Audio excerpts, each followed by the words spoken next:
Días. En nombre del Banco Interamericano de Desarrollo, les damos la bienvenida al evento Delivery Units, su rol durante la crisis.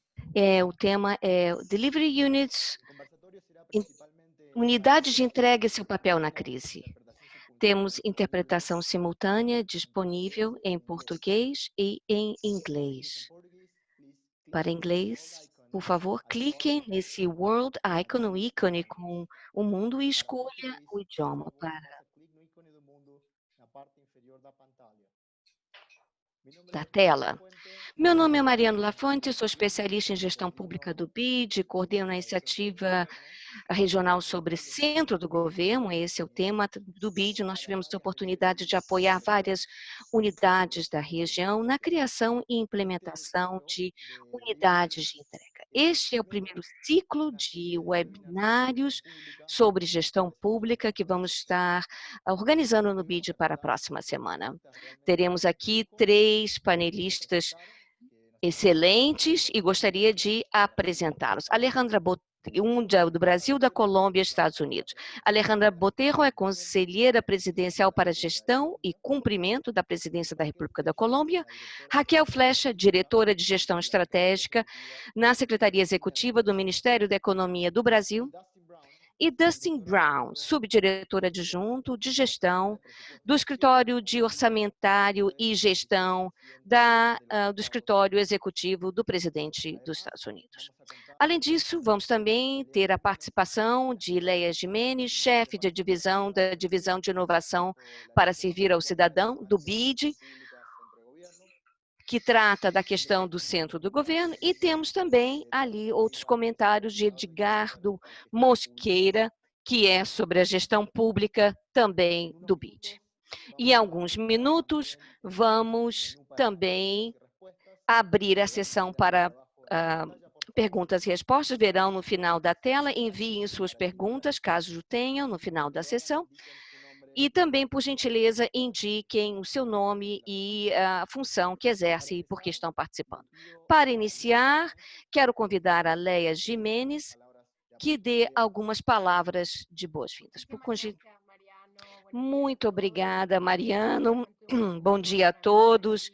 É uma honra estar aqui com todos vocês e ter a oportunidade de dar as boas-vindas aos panelistas de hoje e também aos convidados especiais e todos aqueles que estão participando desse evento conosco. E o papel que as unidades de entrega e o modelo de gestão que tiveram durante a pandemia. Primeiramente, gostaria de agradecer os panelistas pela sua participação. Sabemos que a agenda de trabalho de todos está muito sobrecarregada, tendo em vista o desafio, principalmente para aqueles que estão tomando decisão dentro deste cenário de pandemia. Com esse discurso, queremos ajudar a todos nesse sentido. Também gostaria de agradecer a Raquel por essa liderança na unidade de entrega e também pela igualdade de gênero no seu governo. Uma das mensagens que foi mostrada através dessa crise foi a importância de ter um setor público que funcione, que possa planejar e implementar políticas públicas rapidamente, que possa coordenar em áreas setoriais distintas e também verticalmente, ou seja, com vários níveis de governo. A crise deixa claro para todos nós a importância de governos que sejam eficazes para obter os seus resultados e mais eficientes do que nunca no uso dos seus recursos. Para obter governos eficazes, o papel do centro do governo, como todos sabem, é crítico. É o cérebro e o coordenador do governo, que implementa a ordem na intervenção de todos os setores envolvidos, que utilizam meios, rotinas que facilitam a produção e atualização dos dados, e que vai destravando todos os obstáculos para que os gestores possam implementar as políticas públicas e que para tudo pode ocorrer. O centro do governo teve um papel vital na resposta à crise em aspecto sanitário, como também na retomada econômica. Na agenda do centro-governo, uma da principal ferramenta foram as várias unidades de entrega. As unidades de entrega muito destacadas na América Latina e no Caribe, como ferramentas-chave para definir a prioridade do governo. E isso gerou uma expansão muito grande no uso dessa ferramenta. Aqui no BID, nós fomos afortunados de acompanhar a criação, implementação e unidades de entrega em mais de 15 governos. Estamos aprendendo muito com a experiência com todos vocês. Todas essas experiências estão representadas aqui, neste painel. E também, nesta trajetória, aprendemos muito do como os governos foram avançando nessas agendas aqui nos Estados Unidos. Muito obrigada, Dustin Brown, pela sua apresentação e também ao Reino Unido. Nesse período, a nossa região reduziu muito a curva de aprendizagem em relação a esses modelos. Adotamos metodologias de unidades de entrega voltadas para a realidade de cada país, que foi implementado em centros de governos setoriais, nacionais e até mesmo, em alguns casos, unidades de entrega participaram diretamente na resposta à crise, no esforço de reconstrução. No caso do Chile, tivemos ali o terremoto de 2010, para a reconstrução de Peru, tivemos ali o fenômeno climático de El Niño e também a reconstrução de o furacão Dória no ano passado. Em circunstâncias de enorme crise, como a que estamos vivendo, muitos governos tivemos que lidar com o dilema, enfatizar as unidades de entrega ou as prioridades do centro-governo, ou passar parte desse tempo atendendo aqueles mais vulneráveis, que em muitos casos é que é algo muito mais crítico, como é agora a retomada econômica nesse momento. E essa, sabemos, não é uma decisão fácil. E ao pensarmos sobre tudo isso, dentro do arcabouço da crise, para nós era muito importante e interessante, a partir da perspectiva do BID e participantes de todos da região, que estão todos aqui conectados nesse webinar, conhecer, na primeira mão, como que as delivery units, unidades de entrega, estão sendo implementadas. Aqui no BID, na nossa divisão de inovação para servir ao cidadão, estamos altamente comprometidos com o mandato para apoiar os governos da América Latina e do Caribe para fortalecer. Estou segura que esse webinar vai contribuir muito para esse objetivo. Muito obrigado novamente e bem-vindos a todos. Muito obrigada, Leia. Vamos dar início agora à nossa discussão com os painelistas. Vamos ter 3 rodadas de perguntas e para as 2 primeiras perguntas terão cada um 5 minutos e 3 minutos para a última. E depois vamos ter, como disse anteriormente, os comentários do Eduardo Mosqueira e depois vamos passar à sessão de perguntas. Vamos começar com a Alejandra Botelho, da Colômbia. Bem-vinda por estar aqui conosco, Alejandra. Para começar, seria interessante se você pudesse nos contar o mandato da Conselharia de Gestão e Cumprimento da Unidade de Entrega da Presidência da Colômbia, que foi criada no início de 2019, e como foi evoluindo durante o papel da crise. Muito obrigada, Mariano, muito obrigada, Leia, pelas suas considerações iniciais. É um grande prazer estar aqui compartilhando esse painel com a Raquel, com o Dustin.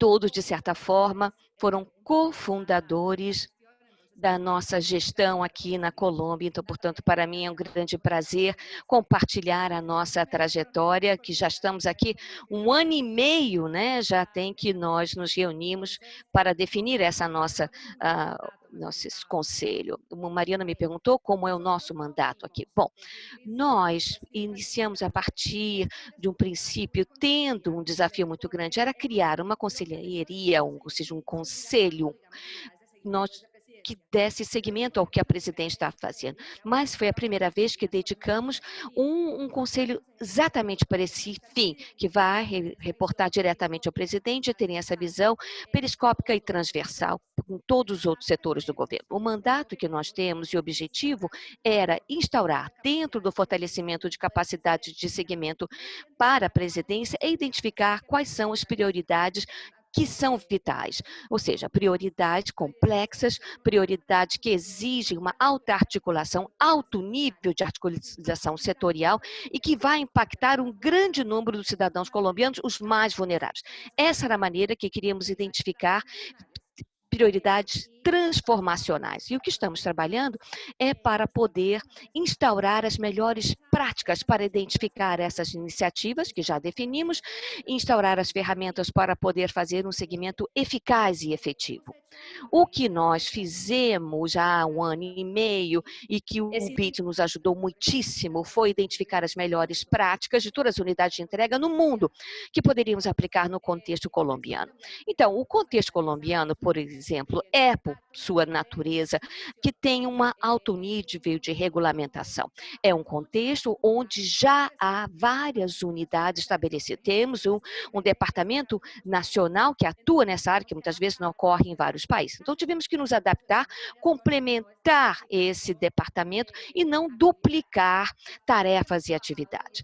A maneira como estamos trabalhando, para contar a todos um exemplo, é que demos seguimento a todos o plano de desenvolvimento do país, que quase 685 iniciativas, e aqui no momento nós estamos acompanhando ou dando implementação apenas 60. No momento, temos 150 de iniciativas que nós fomos ali apurando, a poder dar seguimento em torno mais ou menos de 10% daquelas iniciativas do plano do governo. Nós fazemos isso com cifras certificadas, pois é uma ferramenta muito transparente que vamos dando acompanhamento a todas as 685. Mas isso é um indicador dos nossos resultados. O que nós fizemos juntamente com o BID, com o Peru, que também nos ajudou nesse sentido, e todos os especialistas que nós contratamos aqui no nosso conselho, nós definimos um parâmetro prospectivo, ou seja, de um componente definindo os resultados das nossas metas para como poderíamos ali medir as atividades, o plano de trabalho que íamos implementar para que pudéssemos identificar quais eram os pontos chaves para que esse parâmetro de resultados estivesse claro e que pudéssemos fazer uma análise antes, né, como se fosse algo, na verdade, proativo e não reativo. O que nós estamos fazendo, que foi algo vital para o nosso conselho, nós temos o reconhecimento, digamos, com todos os setores. Nós somos aqueles que comunicamos ao presidente, ao gabinete presidencial, como estão as iniciativas. Então, isso que nos dá uma certa credibilidade para que estarmos fazendo esse acompanhamento quase corpo a corpo, né? Dependendo de algumas iniciativas, pois somos um conselho eficaz e efetivo que tem poder contar ao presidente o que está ocorrendo.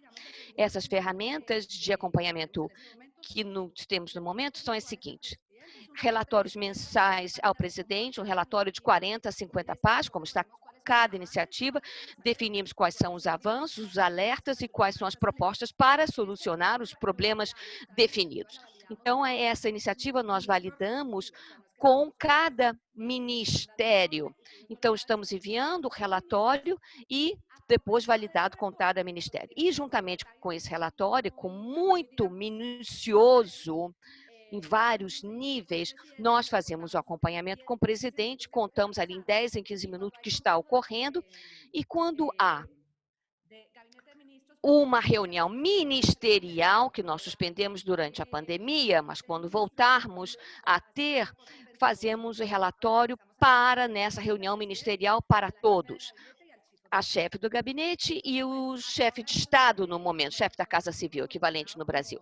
O que nós estamos fazendo agora dentro do nosso conselho, temos vários desafios até 2022 e o BID nos ajudou com crédito, temos um crédito soberano de 15 milhões de dólares e o objetivo desse crédito, a metade vai para definir informações eficazes sobre transparência das nossas iniciativas. Então, portanto, para que a próxima administração presidencial saiba quais são as iniciativas, né, para que possamos dar uma continuidade na administração, dando um registro, como se fosse uma série histórica do que foi feito anteriormente. E que também pudesse permitir essa transparência, que também vai nos ajudar a aproveitar toda essa riqueza de informação dessas iniciativas para que possamos analisar os dados, informações referenciais. Então, esse componente do sistema é muito importante. E também o que nós queremos é poder aproveitar todas essas capacidades e compartilhar com todos os ministérios. E eu acho que é um dos valores agregados mais importantes que nós temos aqui nesse nosso governo. acho que eu respondi quase todas as perguntas que você me fez, né? Muito, muito obrigada pela sua resposta, Alejandra. Fez um belo resumo. Muito obrigado. E também parabéns, parabéns. Raquel, bem-vinda. Muito obrigada. Vou fazer a pergunta para você em espanhol, Raquel. No Ministério da Economia, a unidade de entrega talvez seja a mais jovem de toda a região. E eu acho que é muito interessante ouvir o que você tem a dizer.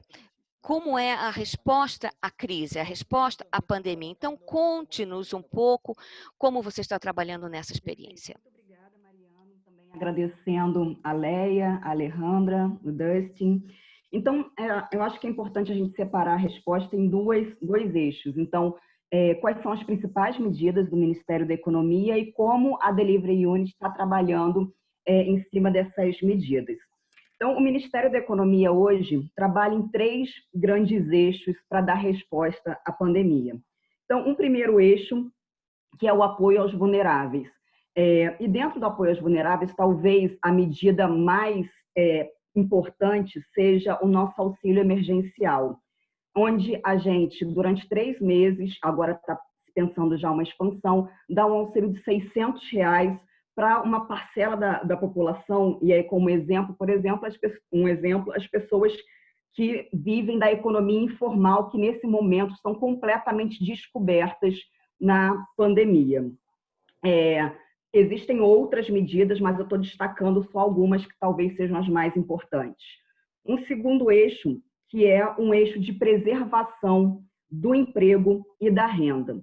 E nesse eixo, a gente tem uma medida bastante importante, que é o benefício emergencial. E nesse benefício emergencial, a gente trabalhou medidas que, por exemplo, podem reduzir proporcionalmente carga de trabalho e proporcionalmente salários. E para que o trabalhador não tenha uma perda tão grande, o governo brasileiro entra proporcionalmente com parte do seguro-desemprego para esse trabalhador. Então, isso também tem um período definido e a gente também já está estudando, em função do aumento do tempo da pandemia, uma possível prorrogação.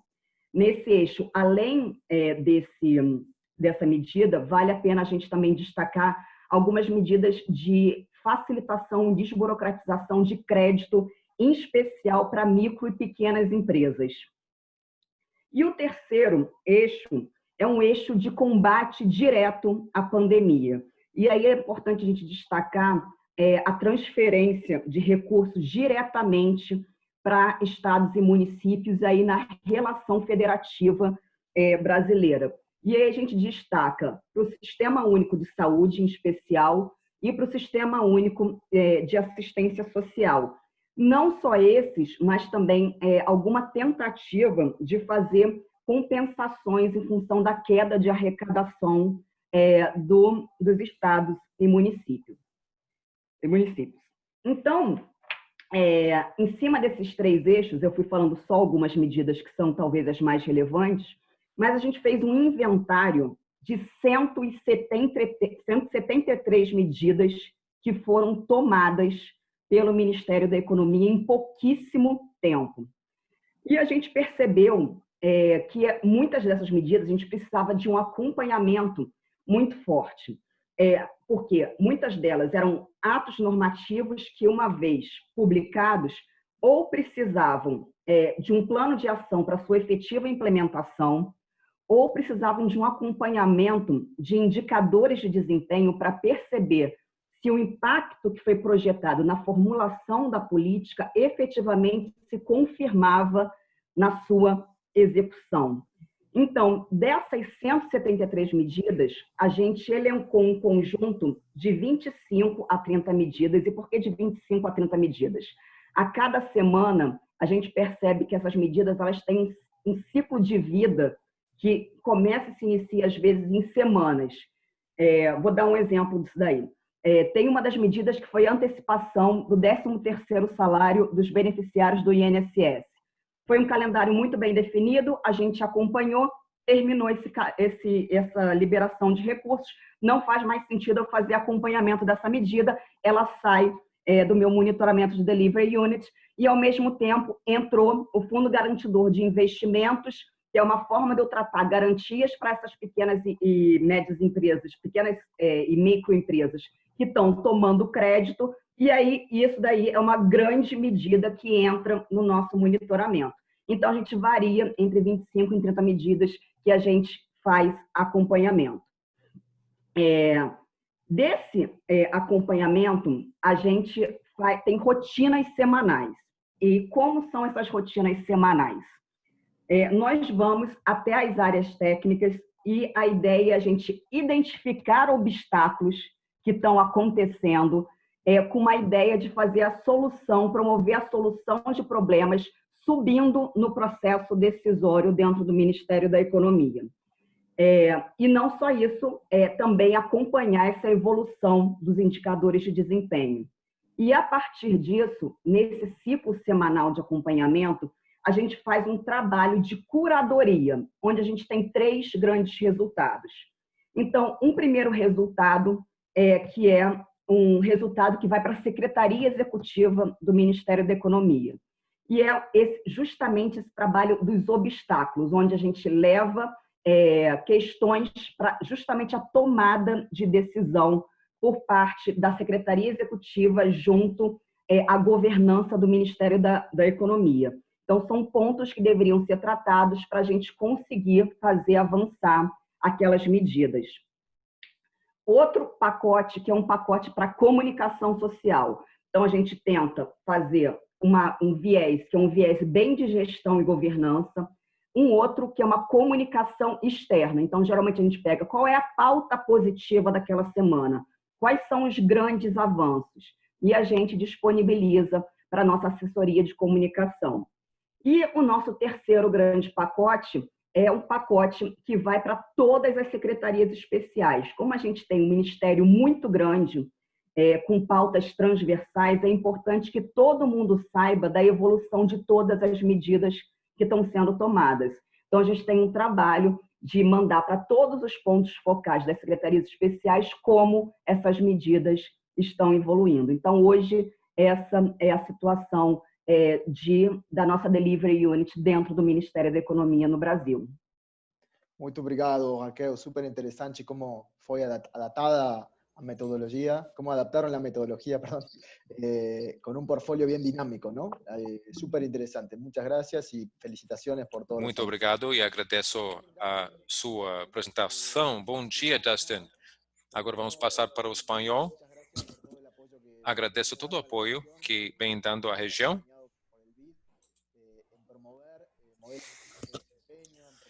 Promovendo medidas de desempenho nas unidades de entrega, e a verdade é que nota-se uma grande diferença em muitos países.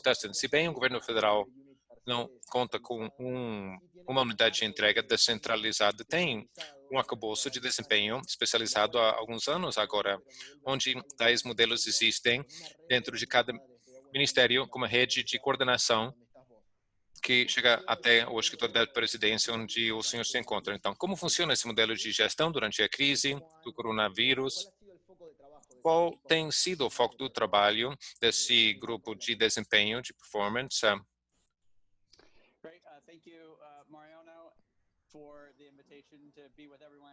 Muito obrigado, Mariano, pelo convite de estar aqui. É muito bom estar de volta com meus colegas do BID e estar conectado falando com os senhores, Vera, Raquel, Alejandra, está trabalhando com todo mundo aqui, Ricardo também, falando sobre a experiência na Colômbia nos últimos anos. Realmente tem sido algo para mim muito importante, profissional e pessoalmente na minha carreira. Agradeço a pergunta, Mariano. Eu darei um pouquinho de história, contexto que talvez seja útil. O arcabouço de desempenho que mencionou começou em 83 com uma lei de desempenho no nosso governo que estabelece algumas rotinas de comunicação dos avanços, isso foi atualizado em 2010, para que tivéssemos uma gestão mais focada nisso, requerendo o estabelecimento de metas prioritárias em todas as agências e que cada agência tem algumas 3 ou 4 metas em cada área específica. Um dos aspectos que passou a ser muito importante, que podemos alavancar, não é só as metodologias de medida e registro,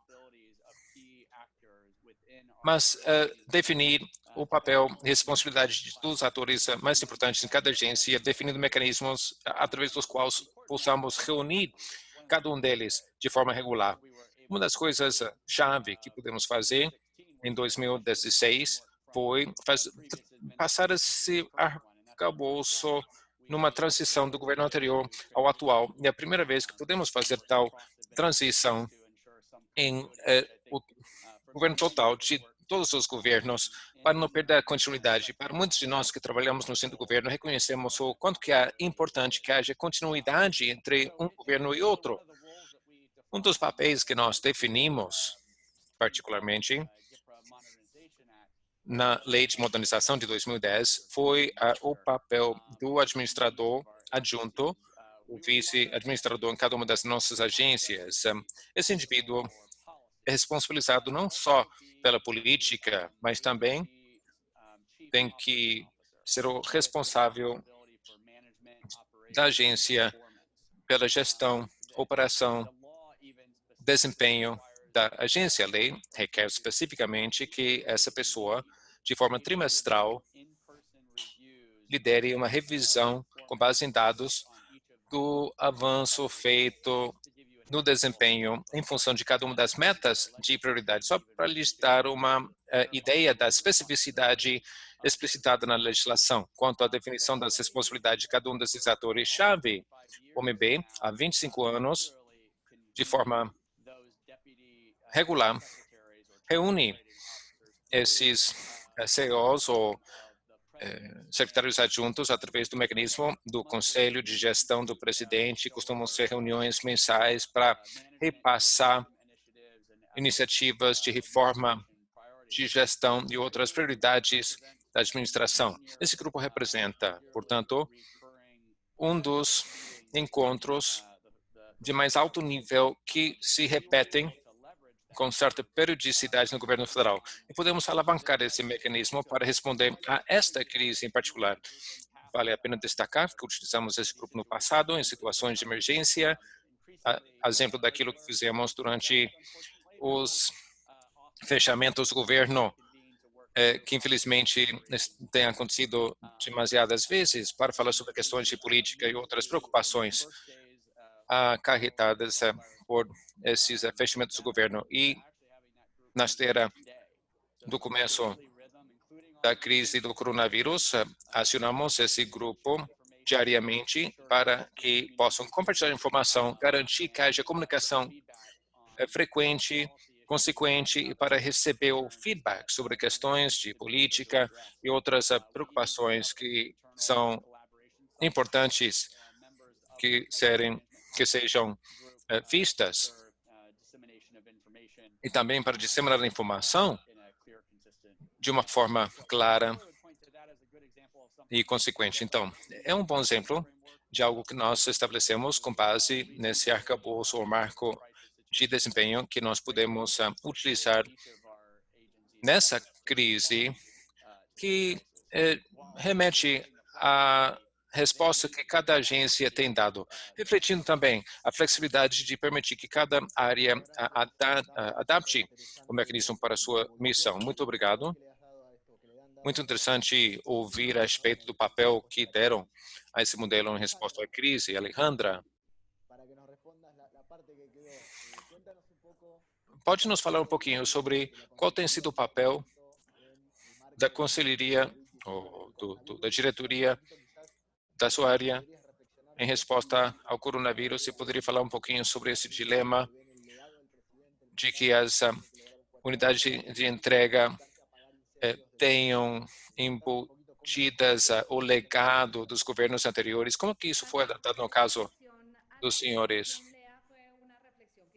Aquilo que Leia disse, realmente é algo que nós fizemos desde o começo da pandemia e tivemos que nos manter muito firmes quanto a isso, para definir bem o papel que nós desempenhamos, porque desde o começo, isso aconteceu não só no caso da pandemia, mas é como se fosse a grande embarcação que define seu rumo e tem que manter esse rumo durante essa crise. De qualquer jeito, antes disso, havia protestos sociais, os nossos países, sobretudo, têm uma capacidade de sofrer crises regulares em que os ministros e o presidente realmente têm que estar apagando os incêndios regularmente, sem perder o rumo dos objetivos traçados e não perder o norte, por assim dizer. Quando aconteceu a pandemia, a decisão que nós tomamos foi, bom, obviamente, isso a pedido do presidente e conversando com ele, nós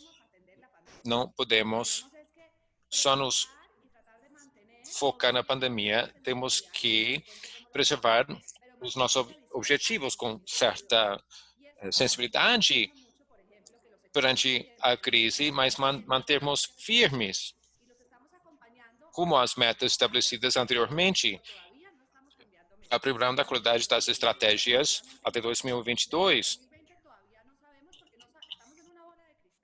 Nós não temos uma bola de cristal, não sabemos se bater uma subida na curva de infecções novamente. Então, temos que estar em contato com os diferentes setores, aqueles que sabemos que serão afetados duramente, como o turismo.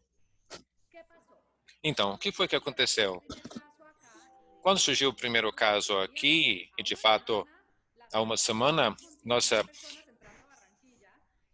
tivemos uma reunião do BID em Barranquilla de 7.000 pessoas, então isso foi cancelado, obviamente, e tivemos que nos focarmos 100% na questão da Covid. Os ministros é que têm mais experiência com gestão de crises. A ministra de Mineração chefiou a nossa resposta conjunturalmente. Eu fui cotada para fazer parte desse conselho, dada a estrutura necessária e a metodologia que precisávamos aplicar e definir o nosso trabalho. Então, isso dura uma semana ou 10 dias. É como uma tropa de choque, por assim dizer, definindo uma linha de trabalho, os insumos que os médicos de que precisam, os médicos estabelecer os protocolos e uma linha de trabalho muito importante para o abastecimento, o suprimento e os protocolos de lockdown ou de fechamento das sociedades que precisavam, decisões que precisavam ser tomadas. Então, só para a Covid, nesse caso, o presidente pediu a um ex-ministro que viesse gerir essa unidade. O meu papel como conselheira, quanto à estrutura, durou durante 10 dias. Do ponto de vista estratégico e dentro de um comitê operativo, que foi como uma sala de guerra, que foi levantada a equipe, que tem muita experiência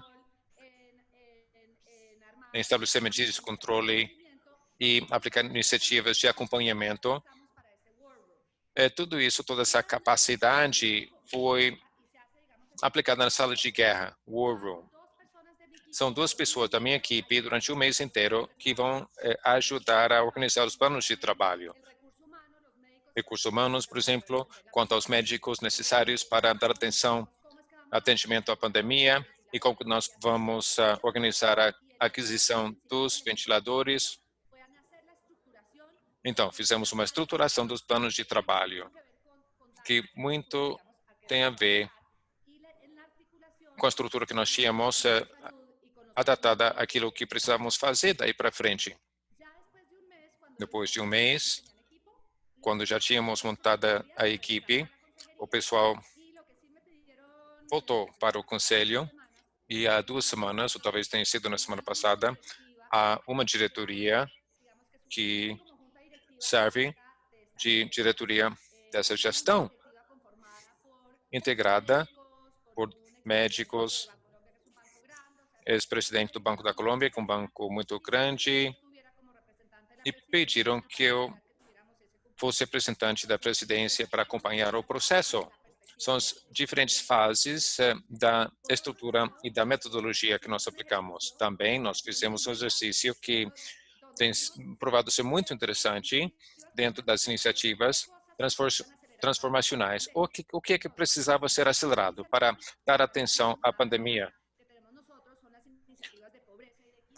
Temos as iniciativas de pobreza e equidade. Tínhamos feito um exercício durante 6 meses de unificar as bases de dados sobre pobreza que existiam nas diferentes unidades, no TPS, no Ministério de Planejamento. Armamos esse registro, essa base de dados, que daí serviu para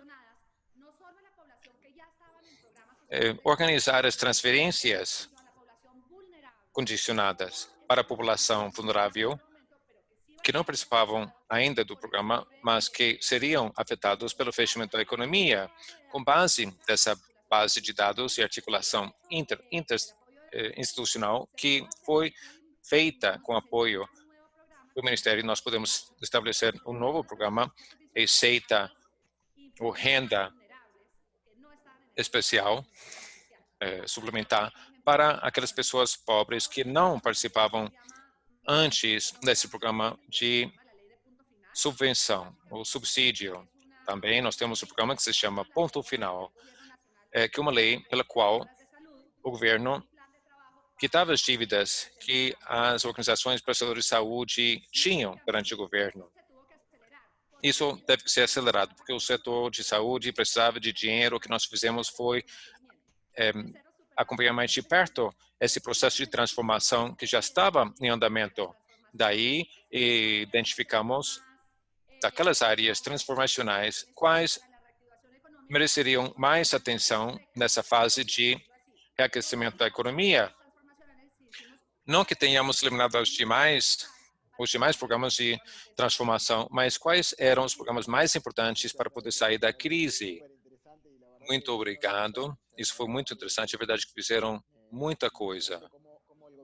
É impressionante como o governo colombiano se alavancou, se apoiou na estrutura já existente, a unidade de entrega, para se adaptar à crise. Raquel, no Brasil, exemplo do caso da Colômbia, se destaca no planejamento, no Ministério de Planejamento 2018, tem um papel muito importante. Então, qual a diferença do ponto de vista da entrega? O que é que esse foco de entrega, como que se compara com a abordagem mais tradicional do planejamento? Eu não trabalharia na diferença, mas muito mais na complementariedade entre as duas ferramentas. Você acompanhou muito bem, quando a gente começa o trabalho da Delivery, não tinha Covid. E o nosso trabalho era, na verdade, pegar o nosso planejamento estratégico formal. Então, assim, explicando um pouco, a gente tem já um planejamento estratégico formalizado, 2019, 2022, já estruturado em uma cadeia de valor, um mapa de objetivos estratégicos, uma carteira de projetos e uma carteira de indicadores estratégicos. Para vocês entenderem, o nosso mapa de objetivos estratégicos, ele tem 12 objetivos estratégicos, um tamanho de Ministério da Economia, com um grupo de pautas que a gente tem, que ele se forma a partir de 4 grandes ministérios. Então, a gente tem ali, como o Mariano já falou, o Ministério do Planejamento, o Ministério da Fazenda, o Ministério do Trabalho e o Ministério da Indústria e Comércio. Então, a economia se forma a partir desses 4 ministérios. Então, você conseguir resumir em 12 objetivos estratégicos, a gente fez um trabalho já de uma priorização muito forte. Então, a ideia nossa inicial era pegar já, a partir desse trabalho de priorização, eleger alguns dos pontos para colocar dentro da Delivery Unit.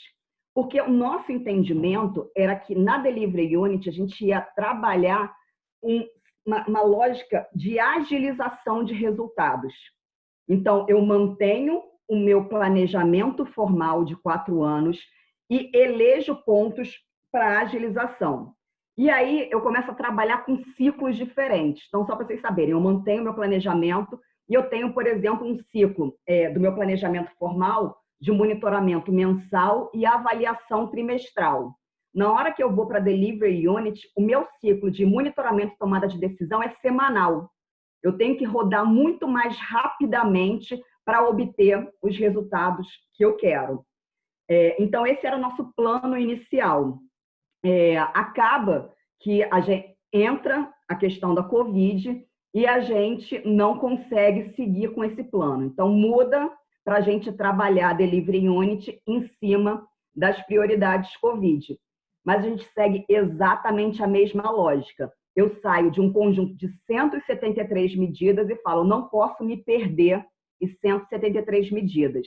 Então, a gente trabalhou, mantenho o meu plano 19-22 e a gente cria um mapa estratégico Covid, que a gente fala que foi uma estratégia emergente, que a gente espera que exista só no ano de 2020. E essas duas estratégias, elas coexistem ao longo desse ano. E a partir desse mapa Covid, a gente saca algumas dessas medidas, que são as medidas que a gente trabalha dentro da Delivery Unit. Então, a gente, de certa forma, sempre trabalha com... We are always working with this formal planning and the COVID planning. I believe that in Colombia might be the same approach. So those formal planning, they have certain level of connection to try to be accountable to the controlling entity. So as much as we have to have in mind the streamline of the results, I have to work, parallel working to speed up the results, but thinking about how I'm going to formalize all this so that we can include in administrative or accountability for the President of the Republic later on. And then we have another issue for 2021, because I need to show some accountability that will show those strategies that were coexisting through the year of 2020. Muito obrigada, Raquel. Excelente a sua complementação, que acrescenta o que a Alejandra falou. Dustin, está ouvindo bem? Está ouvindo bem a interpretação, Dustin? Além do seu trabalho, que juntamente com o PID, você preside o Comitê de Governança Pública. Então, aproveitando a sua experiência, o seu contato com outros países, como da OECD e outros países da América Latina, gostaríamos de aproveitar se poderia compartilhar conosco alguns exemplos de como os países da OCDE vêm trabalhando nesse cenário, como que dentro dessas questões das unidades de entrega para esses outros cenários. Sim, muito obrigado. É claro, uma grande honra de trabalhar com vários países, também países da OECD e outros países que estão exercendo um papel muito ativo na OECD, principalmente no setor de governança. Eu acho que na nossa reunião do FMI, né, na OECD, na verdade, reuniões da primavera, mais de 200 pessoas participando virtualmente, mostrando o papel vital desse nosso comitê de governança. Como você sabe, tem mais de 9 suborganizações sobre integridade, aspecto digital, de trabalho, enfim, várias questões orçamentárias também. Então, é uma gama bastante vasta de temas que são discutidos. E eu gostaria de dizer também aqui aos colegas da OECD que vem fazendo um trabalho excelente, colocando exemplos de vários países, quase que em tempo real, tornando disponível para todos. Então, acho que eles vão apresentar em breve relatórios mostrando estudos de vários países, o que ajudará muito a todos nós para que possamos aproveitar, não apenas nesse cenário atual de crise, mas também para o futuro, para uma posterior recuperação, e temos que ter isso em mente, né, nessas reuniões de monitoramento e as melhores práticas para as próximas semanas, meses, até mesmo anos, como vamos lidar com o impacto da pandemia da Covid-19. Bom, eu gostaria aqui brevemente de abordar 3 temas que nós vimos que surgiram aí nessa questão. Quais são as estruturas de tomada de decisão que os centros de governo estabeleceram, principalmente os países da OECD, que fizeram coisas específicas. Às vezes eles aproveitaram estruturas já existentes para a crise, como também em algumas situações implementaram estruturas ad hoc, ou seja, temporárias, que foram recentemente criadas em vários países, Estados Unidos e no Reino Unido, e eles fizeram uma abordagem um pouco híbrida, aproveitaram o que já tinham e criaram coisas novas. Por exemplo, na primeira categoria, a Suécia tinha um conselho de gerenciamento da crise que ficou em vigor durante um período sobre a vigência do Ministério do Interior e também o escritório do primeiro-ministro, que estava diretamente vinculado. Vimos também a criação de outras estruturas, como na França, ou como Latívia, na Singapura, que criou uma força-tarefa, cujo presidente era o Ministério de Desenvolvimento, como também o Ministério da Saúde. Então, trazendo esses ministérios chaves que davam essa contribuição vital, importante. Claro, sabemos que aqui nos Estados Unidos tivemos ali a força-tarefa com o vice-presidente, que é a força-tarefa da vice-presidência, mas nós também já utilizamos o que nós já tínhamos, novamente uma abordagem um pouco híbrida. Então, quero explicar um pouco sobre o processo de tomada de decisão. Em relação à comunicação, eu acho que uma outra área que o centro de governo teve um papel muito importante. Vários grupos foram estabelecidos, como no Reino Unido, eles estabeleceram uma unidade de resposta rápida para lidar com a desinformação. A Itália também fez algo semelhante. A Espanha informava o público sobre avanços científicos, e esclarecendo boatos, né, fazendo uma análise científica de tudo isso. Então, isso mostra o papel principal do centro do governo. Por exemplo, essa reunião que eu participei na Islândia, em outono passado, parece que há anos atrás, na verdade, e alguns dos temas que eles abordaram era como lidar com a questão da comunicação dentro do centro do governo, nessa época de tanta desinformação que nós vivemos, e mostra a importância que o centro de governo está enfatizando. Então, claramente, ter dados e a análise desses dados e pessoas que façam isso é algo muito importante. A terceira área, que é como vamos fazer essa transição do processo de tomada de decisão numa crise para um momento mais sustentável, de longo prazo, que análise de dados você terá disponível para que você possa informar as suas decisões em relação aos aspectos econômicos de saúde. Aqui nos Estados Unidos, sabemos, como, por exemplo, os dados do nosso Ministério da Saúde, que tira, ou seja, obtém essas informações de estados e municípios, para que as agências federais possam estar preparadas, informadas para as suas decisões. Estamos ali buscando assegurar uma consistência dessa informação, para que um ministério não faça a sua coleta dos seus próprios dados, né, e tenha ali dados conflitantes. Eu acredito que esse é um papel crítico para o governo central exercer. Mesmo que esse dado esteja dentro do governo central, ele tem que permitir um acesso para que outras entidades possam acessar. É um papel crítico que essas unidades de entrega e o que o governo central pode ajudar e pode facilitar. Muito obrigado, Dustin, pela sua apresentação, que sobre principalmente essa questão sobre análise de dados, que é um aspecto fundamental, e na América Latina sabemos que temos que considerar. Por favor, Dustin, coloque o seu microfone em mute. Agora vamos fazer a terceira pergunta, que para os 3 panelistas: qual é o próximo passo nas suas unidades de entrega?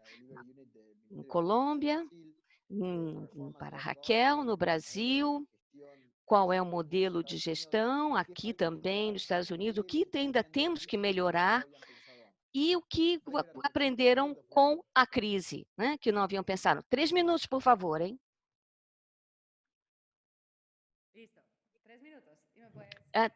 3 minutos, ok, vamos lá. Bom, eu acredito que essa é uma pergunta muito, muito importante, pois parte do nosso aprendizado é ter uma unidade de entrega que seja importante para o país. Nenhuma unidade de entrega será igual para todos os países, né? Pois depende muito da estrutura do país, depende também da personalidade do governante, do presidente, ou seja, que tem que estar flexibilizado de acordo com a estrutura de cada país. Nós aqui estamos constantemente aprendendo com as experiências de outros países, aprendendo, portanto, com as distintas experiências, buscando melhorar a nossa realidade com as ferramentas de acompanhamento e também o valor agregado da nossa unidade de entrega é que podemos acompanhar todos os setores, pois são aqueles que executam, nós acompanhamos. Como nós temos aí o papel de não de fiscalizar, mas de ajudar a encontrar o problema. Esse é o valor agregado da unidade de entrega, que é esse papel de confiança. E temos que sempre estar ali conjuntamente trabalhando com eles. Se temos ali o rechaço, por exemplo, de algum setor ou de alguma parte do país, as coisas não funcionam. Então, estamos sempre buscando melhorar a metodologia, a comunicação. É um desafio muito grande para nós aqui na América Latina, ao criarmos esse conselho. Temos agora a nossa equipe, que é fabulosa, temos as ferramentas de acompanhamento e poder ali ter ali o crédito e ter o sistema de informação, de análise de dados, que o Dustin falou, e que nós queremos ter aqui também instaurado, aqui na Colômbia. Mas temos desafios de comunicação. Quem é o nosso público? Quem é a nossa audiência? Sabemos que é o presidente, mas também nós temos uma riqueza de informação que temos que saber como vamos passar adiante e de uma forma transparente para o resto da comunidade. Esse é o nosso desafio. E o outro desafio é sobre todas essas ferramentas de informação, é poder deslanchar essas capacidades nos outros setores. Ou seja, nós temos uma consultoria muito grande que queremos que possa avançar, criando ou adaptarmos a essas ferramentas de acompanhamento dos 18 ministérios que temos aqui na Colômbia, para que eles também tenham as suas próprias unidades de entrega, para que possamos alcançar os nossos objetivos. Como funcionária pública, aqui no nosso conselho, o que a Covid nos ensinou? Eu acho que nos ensinou, e eu me vejo contente, de certa forma, uma situação difícil para o mundo, vários óbitos e esse abismo econômico que nós enfrentamos. Mas essas ferramentas de acompanhamento é vital para que não fiquemos ali apagando incêndio o tempo todo, para que tenhamos uma consistência. Então, ter esse conselho é poder oferecer essas ferramentas de acompanhamento, que foi um grande valor agregado que temos que dar continuidade.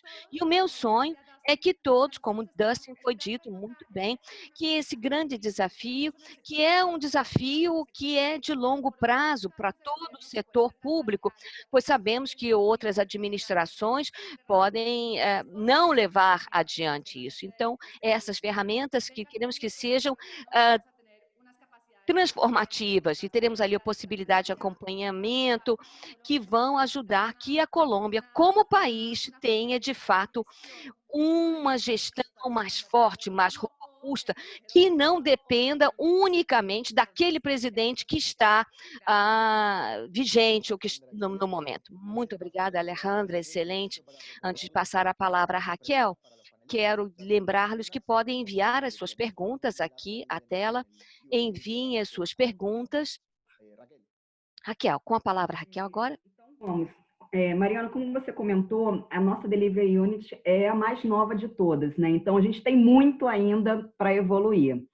Eu acho que nesses pouquíssimos meses que a gente teve, a gente conseguiu estabelecer e evoluir muito na nossa capacidade de monitoramento e comunicação de resultados. Mas eu acho que a gente tem 3 pontos principais para evoluir. O primeiro ponto seria o ciclo de solução de problemas.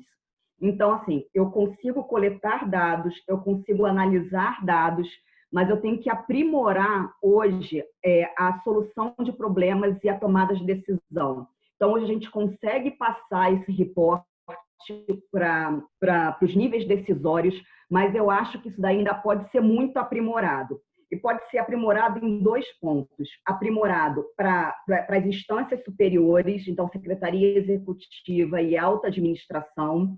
E também a gente pode aprimorar trabalhando as capacidades dentro das secretarias especiais para essa solução também capilarizada. Então, esse é o primeiro ponto. O segundo ponto, a gente, e não foi proposital, a gente está pegando algumas prioridades que são prioridades muito segmentadas dentro de algumas secretarias especiais. E talvez uma das coisas mais interessantes da Delivery Unit é essa capacidade da gente tratar prioridades transversais. Então, eu acho que a gente conseguia trabalhar prioridades mais transversais para a gente ganhar maturidade nessa capacidade de articulação, também seria um outro ponto que eu gostaria muito de trabalhar nos próximos meses. E um terceiro ponto que eu gostaria muito de trabalhar tem a ver com os indicadores de desempenho. E por quê? Hoje a gente utiliza indicadores, em especial nesse momento Covid, que são indicadores muito relacionados à eficácia. E vou dar um exemplo. A gente hoje está medindo, por exemplo, o volume financeiro, por exemplo, do tomador de crédito lá de pequenas e médias empresas. Mas por que eu meço isso? Por que eu estou fazendo essa medida? Essa medida está dentro do eixo de preservação de emprego. Então, o que eu quero, na verdade, é que as pessoas não percam seu emprego. Então, esse indicador é um indicador de eficácia. O meu indicador de efetividade é a taxa de desemprego. Então, o que eu quero, na verdade, é lógico que é importante saber quanto está se tomando de crédito no mercado. É fundamental saber uma comparação entre minha meta de volume do que eu tinha imaginado para aquela linha de crédito e quanto efetivamente as empresas estão tomando. Mas eu preciso saber se isso está se transformando em menos pessoas perdendo seus empregos. Então, acho que esses são os 3 pontos que a gente poderia trabalhar melhor dentro da nossa Delivery Unit. Muchas gracias, Raquel. 3 minutos, 5 segundos. Muito obrigada, Raquel.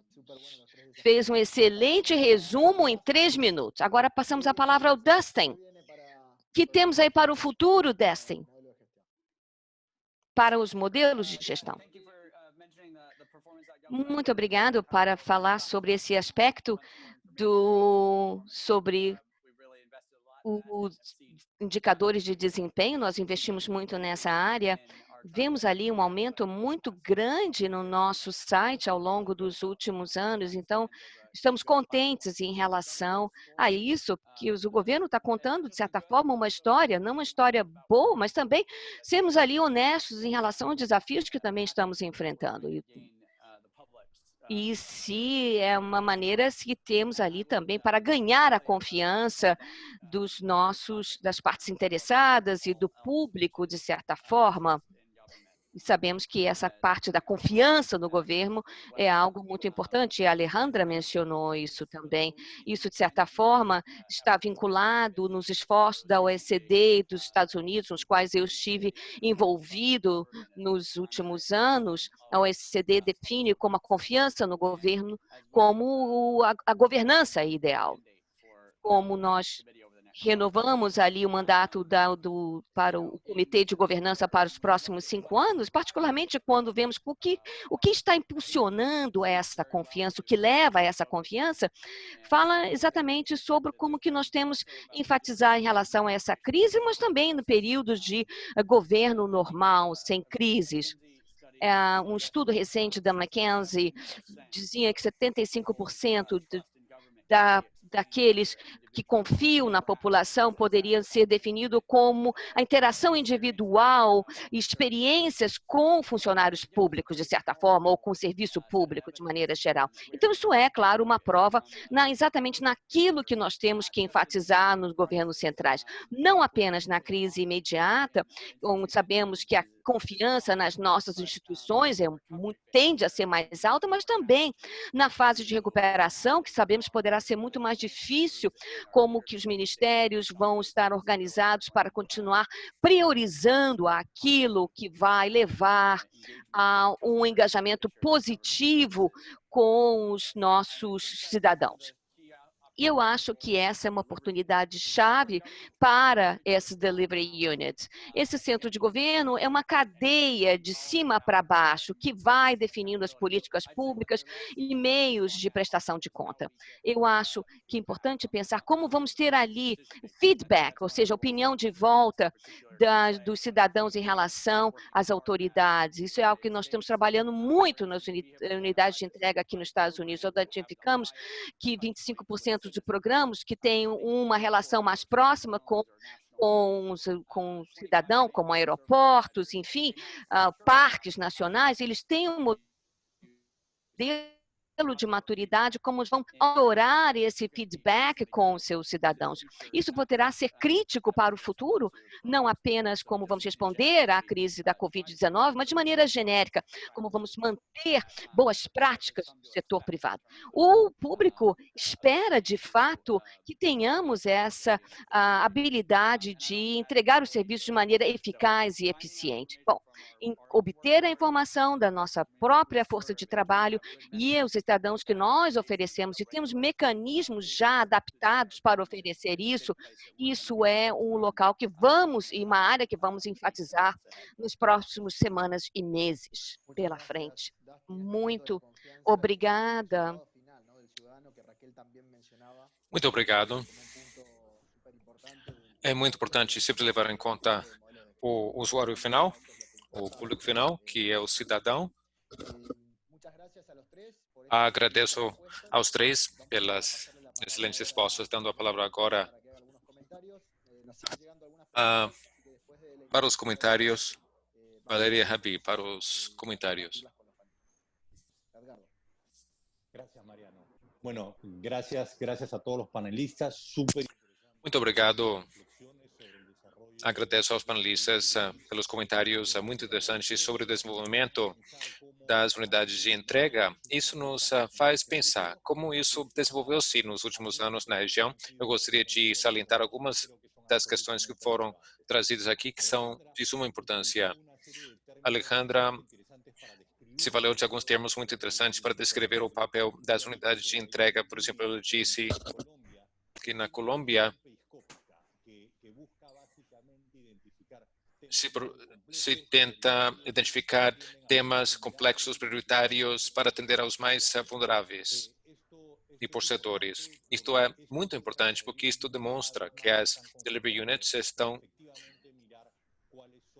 focalizando aquelas prioridades que são mais importantes para o público-alvo. Outro termo interessante que ela utilizou é falar em termos de semáforo e que não acende luzes vermelhas, mas amarelas para poder resolver os problemas de antemão.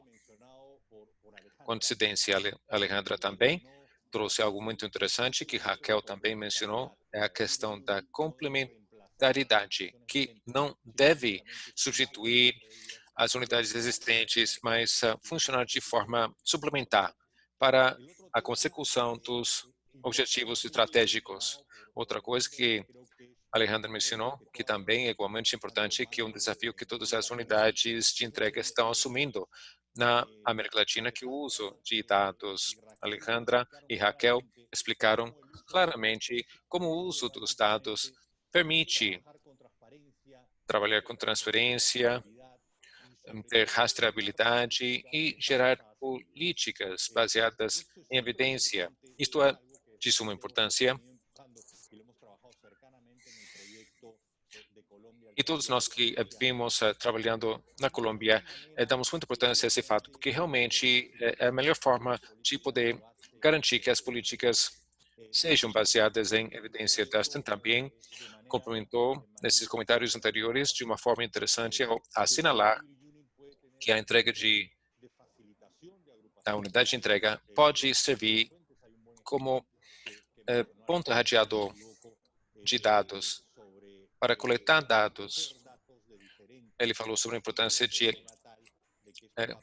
da coleta de dados de agências diferentes para que possam ser colocados os dados à disposição dos diferentes serviços e como também pode desempenhar um papel importante para a implementação de regras a acesso aos dados, para que os dados possam ser compartilhados para serem utilizados no acompanhamento das prioridades, desenho das políticas e no trabalho geral que o governo faz. Raquel também trouxe um tema também mencionado pelo Dustin, a importância da comunicação, que é um dos temas no BID que nós vimos avaliando como o segundo passo das unidades de entrega na América Latina para entendermos que o papel da comunicação social a partir do centro do governo é muito importante. Do centro do governo, as unidades de entrega devem procurar impulsionar algum mecanismo para garantir que essa comunicação sirva, primeiro, para informar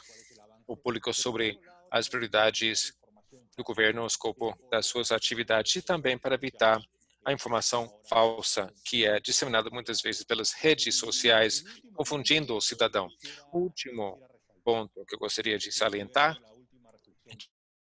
diz respeito ao último comentário de Dustin.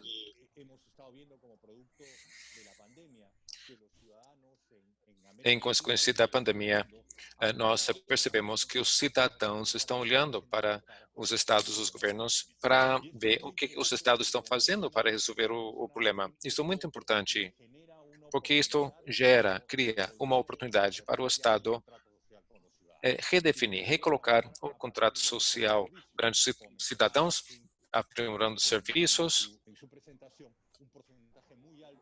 Há uma porcentagem muito alta de pressão sobre a questão da confiança dos cidadãos, e essa confiança se baseia nesses esforços, ou depende de que sejam feitos esses esforços. Então, é preciso fortalecer o centro do governo para poder prestar melhores serviços, contribuindo dessa forma a melhorar a confiança das pessoas nos governos. Muito obrigado. Obrigado, Edgardo. Um ótimo resumo. Agora, passando às perguntas que estão entrando, os comentários, eu vou ler alguns comentários direcionados aos panelistas e eu vou pedir que os panelistas tomem nota dos comentários que acham que poderiam responder.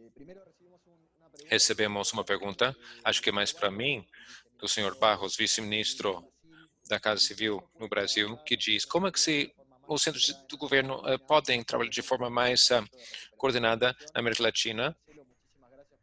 Agradeço a sua pergunta, Marcelo. Aqui no BID vamos estar organizando um encontro regional virtual, com certeza, com centros de governo no segundo semestre do ano, no final do segundo semestre. Acho que esse tipo de evento, conversas e troca de experiências vão nessa linha. Agradeço a pergunta. Recebemos também alguns comentários e perguntas de Stefan, da OCDE.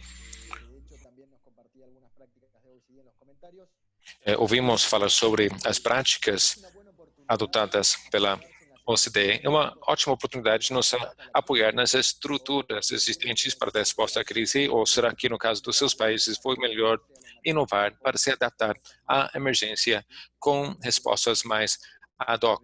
Uma pergunta geral para todos. Outra pergunta que nós recebemos de Carlos Antisso. do CAF, perguntando a Dustin especificamente. Um dos ativos principais das unidades de entrega é a informação, os dados a que tem acesso e a gestão de tais dados para poder fazer seu trabalho. Quão desafiador tem sido acessar essa informação? As diferentes unidades autônomas dos governos centrais, os governos locais ou municipais, como é que podem ter os governos locais acesso a essa coletânea de dados? É preciso que haja um chefe dos dados para facilitar esse acesso pelas partes interessadas. Uma pergunta direcionada a Alejandra quanto aos desafios de receber dados dos diferentes ministérios ou dos governos locais, municipais, estaduais, para poder fazer seu trabalho. Uma pergunta também do senhor Perrua, do BID, que pergunta se usam dados do setor privado também. Mais 2 ou 3 perguntas. Paula Soares, do Banco Mundial, agradeço, Paula, pelo comentário, diz, num contexto de temas tão complexos e tanta incerteza, como é o caso da Covid, será que contar com uma estrutura como esta, as unidades de entrega, modelos de gestão, vão ajudar os governos a tomarem decisões mais complexas que possam ser questões polêmicas, se sentem apoiados ao poder se garantir ou apoiar de outras unidades do governo, ou níveis de governo, e a relação entre os governos centrais e subnacionais. Para Alejandra, como é que coordenam a resposta à Covid com as prefeituras?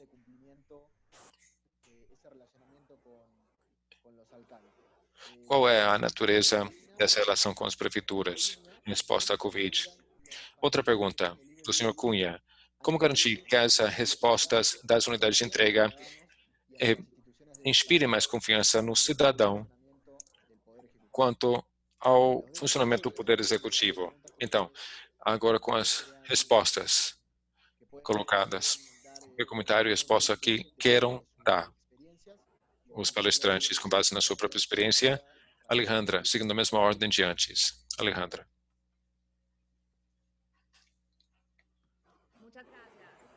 Obrigada, Mariano. As perguntas realmente são muito interessantes. Então, eu vou tentar responder rapidamente todas as perguntas do meu ponto de vista, e daí passarei a palavra a Raquel. No caso da questão de emergências e como usar a unidade de entrega para responder a esses casos, essa situação que afeta o mundo todo é uma questão que nosso país nunca viu antes. Eu me lembro que eu estava conversando um mês atrás sobre o papel do Conselho, o papel do governo perante a Covid, e a verdade é que essa pandemia quebrou todos os modelos. Podemos falar de modelos de simulação dos que utilizávamos antes, e a verdade é que não se aplicam, não são estruturas que possamos utilizar, porque não sabemos exatamente como vai se desenvolver essa pandemia, que é uma coisa nova. Daí a necessidade de inovarmos. O que sim é chave é não só inovar, mas sim nos basearmos nos aprendizados, melhores práticas e as estruturas existentes, inovando novas estruturas para montar um plano de trabalho flexível que nos ajude a navegar a crise. Temos que ter um balanço, um equilíbrio entre as duas coisas. A última pergunta, feita por Mariano. Menos mal que contávamos com uma estrutura, bases de dados, para poder gerenciar a nossa resposta. E o nosso presidente Ivan Duque realmente tomou as rédeas da situação logo de início da pandemia, tornando esse tema um dos temas emblemáticos dele. Ele tem um programa de televisão no final de cada dia, informando o público sobre o que o governo está fazendo para que o cidadão possa estar informado. É preciso ter as estruturas levantadas e que tudo isso seja combinado como parte de uma resposta unificada do governo. O papel da unidade de entrega é realmente tangencial, mas não deixa de ser importante. No caso do desafio, para o compartilhamento dos dados com outros níveis de governo, no nosso caso, estamos vendo ainda como é que nós vamos descentralizar a informação no nosso sistema que nós estamos instaurando com o empréstimo do BID. Mas o que é que acontece nesse caso? Realmente um grande desafio. Daí o meu interesse em ouvir os outros panelistas, o que tem a dizer a respeito disso. Nós temos o Departamento Nacional de Planejamento, que tem seu banco de dados centralizados e que contém todos os dados que têm que ser mensurados, validados. Temos os dados imediatos também, que cada um dos ministérios e ministros tem, que apresentam como resultados ao presidente, que não foram validados ainda por uma questão de sinergia. O presidente quer saber quantas hectares, por exemplo, de estradas estão sendo construídos, quantos estudantes agora estão matriculados nas escolas, são dados imediatos. Agora, não sei ainda como que vamos fazer. Acho que não podemos nos basear nos dados que chamamos resultado dessa sinergia entre todas as áreas. Estamos utilizando base de dados de terceiros, tentando validar a informação antes de passar a centralizar a informação. Então, a validez dos dados identificados é muito importante, ao mesmo tempo que, ao passo que também poder fazer uso dos dados mais reais, ter uma visão mais prospectiva, ao mesmo tempo que nós trabalhamos com a informação imediata à medida que a recebemos. Agora, os dados do setor privado, se os utilizamos, sim. No caso das iniciativas econômicas, por exemplo, nós temos uma medida muito importante, a formalização do setor empresarial. Nós temos uma relação muito fluida com as câmaras de comércio. O presidente dessas câmaras, Câmara, que reúne todas as câmaras de comércio, há muita informação do setor privado, informação a qual o setor público não tem acesso necessariamente. Uma vez que levantarmos esse tema, vamos tentar incorporar esses dados do setor privado, mas sim, utilizamos a informação, os dados provenientes do setor privado. Se essa informação é facilitada aos políticos para a tomada de decisão, isso é muito importante. Essa iniciativa de transformação que nós temos um cadastro multiuso, multipropósito. É para ter uma imagem, uma foto instantânea, por assim dizer, da situação no terreno, para facilitar a tomada de decisões políticas e também para fortalecer a economia dos municípios. Agora, entre investir nos hospitais, investir nesse cadastro, optamos por priorizar os investimentos para resolver a crise imediata. É muito importante que se faça o investimento no cadastro, porque no longo prazo isto vai ajudar os municípios. Eu sim acredito que é uma espécie de respaldo por parte do presidente, que emana do presidente, e vamos dar sequência a essa iniciativa para facilitar a tomada de decisões mais complicadas, que tudo isso faz parte da política de transformação do presidente. Quanto à nossa missão, e no contexto da pandemia, tudo isso é feito através do Ministério do Interior, do Exterior, da Saúde, e nós temos espaços para nos reunirmos com prefeituras, prefeitos, para falar sobre as políticas, mas não é que tenhamos um canal direto de comunicação com cada um dos prefeitos, através da presidência, por assim dizer, para não perdermos o foco daquilo que estamos fazendo. Não significa que não entrem em contato conosco quando precisam da nossa ajuda, que não estejamos realizando reuniões em FaceTime ou virtuais, diferentes fóruns, só que não tem sido institucionalizado até agora, por assim dizer. Agora, quanto à confiança dos cidadãos, a legitimidade que o cidadão acredita que o governo merece, eu diria que tem uma camada de transparência na unidade de entrega, que é um canal de comunicação com a cidadania, para que a cidadania esteja informada sempre daquilo que nós estamos fazendo, para que se inteire das nossas prioridades e daquilo que nós estamos fazendo. Isto inspira legitimidade, tendo uma comunicação transparente com os cidadãos. Agradeço a sua resposta, Raquel. Então, Mariana, eu vou responder 3 das perguntas que foram colocadas de uma maneira geral. Então, sobre as questões sobre inovação na tomada de decisão. Assim, por óbvio, a gente teve medidas que foram completamente inovadoras, e aí, mais uma vez, eu destaco tanto o auxílio emergencial, né, com esse foco nos vulneráveis, quanto o benefício emergencial com foco na preservação dos empregos. Mas tem outras 2 vertentes que eu gostaria de destacar. Uma delas é que a pandemia ela criou uma oportunidade de aceleração de alguns projetos que nós já tínhamos em carteira na nossa estratégia. Então, por exemplo, nós já tínhamos todo um trabalho de apoio a micro e pequenas empresas. Então, vários dos projetos que já estavam colocados, que têm a ver, por exemplo, com crédito para micro e pequenas empresas, eles simplesmente ganharam uma importância maior e saíram mais rapidamente do papel por conta da pandemia.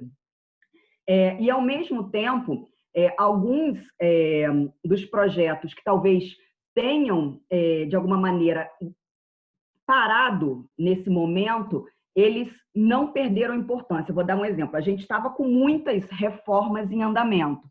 E uma que, com certeza, passada a pandemia, retorna é a reforma tributária. Então, sim, a gente teve várias inovações, mas a gente tem um plano inicial que ele é por conta da pandemia. Então, como eu falei, nós temos 2 planos estratégicos rodando em paralelo, mas a pauta de reformas ela retoma depois de vencida a pandemia. Uma outra pergunta que foi colocada foi sobre relacionamento com o setor privado. A gente tem, sim, muito relacionamento, e vou dar um exemplo muito prático. Uma das secretarias especiais que nós temos é a Secretaria Especial de Produtividade, Emprego e Competitividade. E, logo de partida, eles criaram um canal de relacionamento que chama o Vamos Vencer, que é uma página na internet que é para o relacionamento com o setor produtivo. Então, ali era um canal onde se recebia demandas do setor produtivo, então, questões que eles achavam importantes de serem normatizadas, modificadas de alguma maneira para poder sobreviver à pandemia. E também, uma vez que o Ministério tomava algumas medidas, a gente usava para poder informar ao setor produtivo para que eles pudessem tomar as devidas providências em cima daqueles novos normativos. Então, a gente conseguiu estabelecer esses canais de comunicação, sim, com o setor privado. E, por fim, uma pergunta também que foi colocada aqui de uma maneira geral foi como inspirar a confiança no cidadão.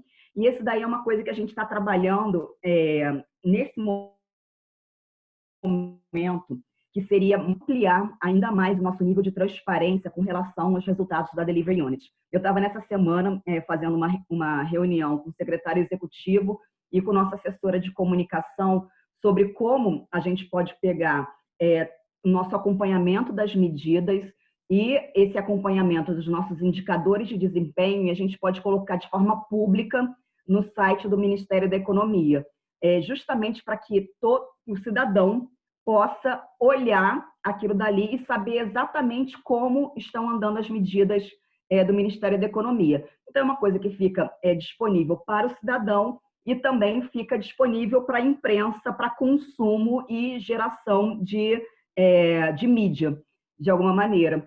Então, isso daí não está implementado ainda, mas a nossa ideia é, no curto prazo, de alguma maneira, fazer essa implementação. Então, eu acho que as perguntas que eram mais gerais eram essas aqui, Mariana. Eu acho que eu cobri de alguma maneira. Excelente, Raquel. Muito excelentes pontos e muita... Muito obrigada, Raquel. Muita coerência também com o que foi dito pela Alejandra em relação à questão da educação. Dustin, agora, antes de passar a palavra para você, quero acrescentar mais 2 perguntas para você, Dustin, que sobre a experiência nos Estados Unidos, que é muito importante. A primeira é, que instrumentos institucionais você está gerenciando para criar incentivos para que os setores e os vários departamentos tenham um alinhamento institucional para aquilo que o governo quer? Ou seja, como você faz com os ministérios, secretarias, enfim, colaborem todos com esses objetivos gerais? E segunda, qual seria a sua recomendação para consolidar esse modelo de gestão que, independentemente, que tenha continuidade, né, administrativa, que foi o que a Alejandra falou, né, que é uma preocupação de todos, minha inclusive, que aqui nos Estados Unidos, provavelmente, com uma mudança de estilo presidencial, como podemos consolidar uma proposta dentro de uma nova administração pública?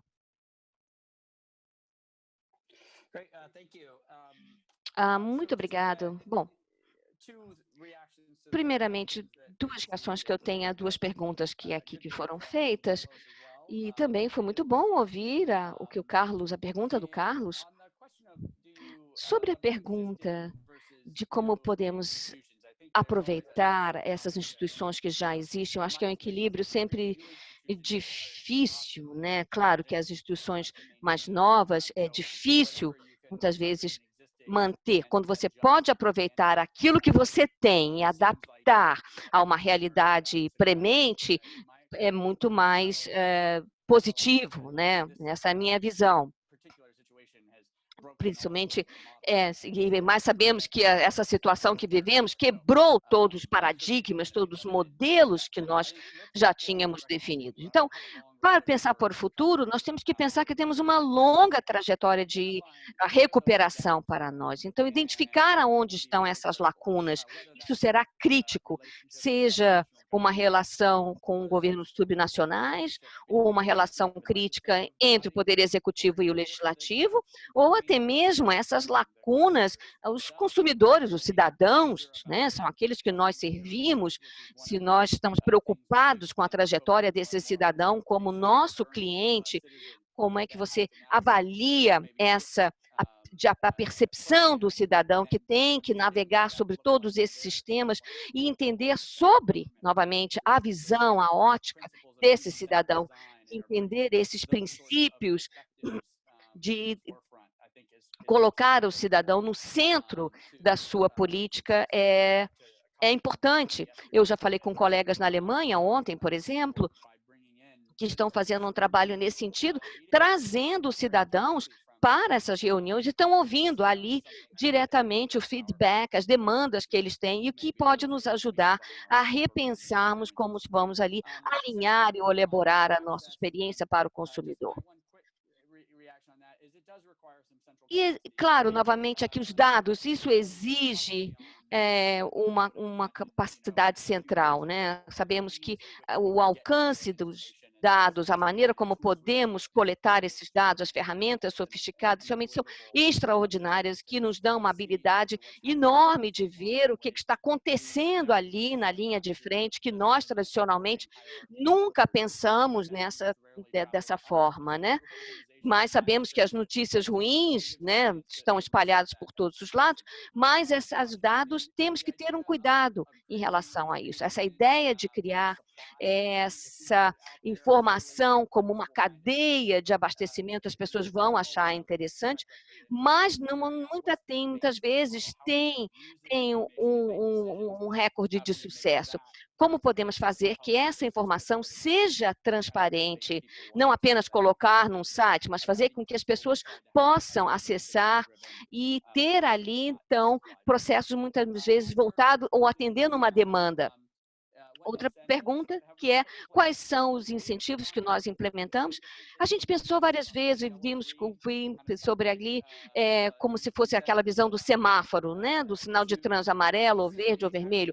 E agora, recentemente, nós estamos tentando utilizar o poder de contar histórias, podendo criar um certo incentivo, que nós chamamos ali as marchas do governo, ou seja, que nós percebemos ali 200 servidores públicos que fizeram melhorias inovadoras na sua missão ou suas metas para aquelas suas agências nas quais eles trabalham. Vocês podem ver ali nos prêmios que eles receberam no nosso site. É algo, ali, um esforço de muito baixo custo. Nós pedimos a todos os nossos ministérios que pudessem identificar ali esses indivíduos, esses servidores, que pudesse ter uma cerimônia de premiação. Então, poder contar essa história daquele servidor público que foi além para poder atender um determinado cidadão é uma maneira muito importante e fabulosa para poder criar esses incentivos e criar um modelo que você quer que os outros repliquem, que os outros ali sigam, né? Tentando mudar uma prática de gerenciamento no governo. Eu encorajo a todos que deem uma olhada nesse nosso site, que nós chamamos Gear for Government, ou seja, marchas para o governo. E o último ponto é como podemos chegar a o aspecto da institucionalização e sobre as autoridades oficiais. Se eles engajam com as rotinas que nós implementamos, é porque eles têm que fazer ou porque, de fato, eles veem um valor agregado naquilo.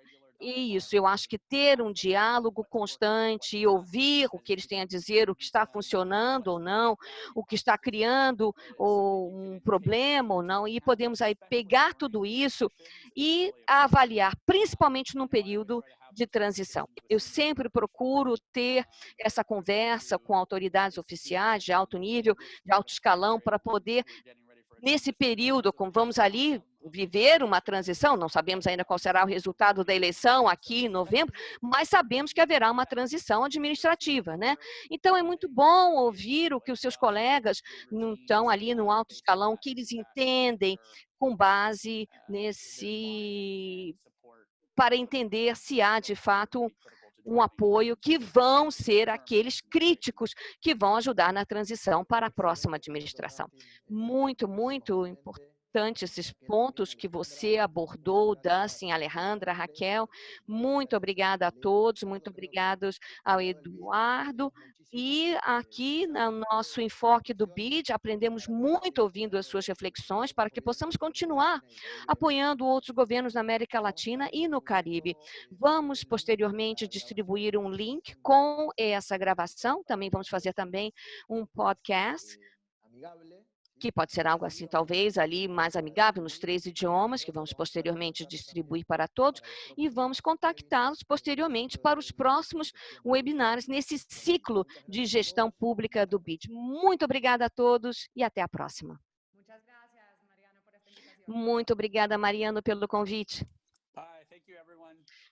Tchau, tchau. Obrigada a todos. Obrigada, Mariano. Pessoal, tchau, tchau. Chao, gracias a todos. Obrigada a todos. Adeus.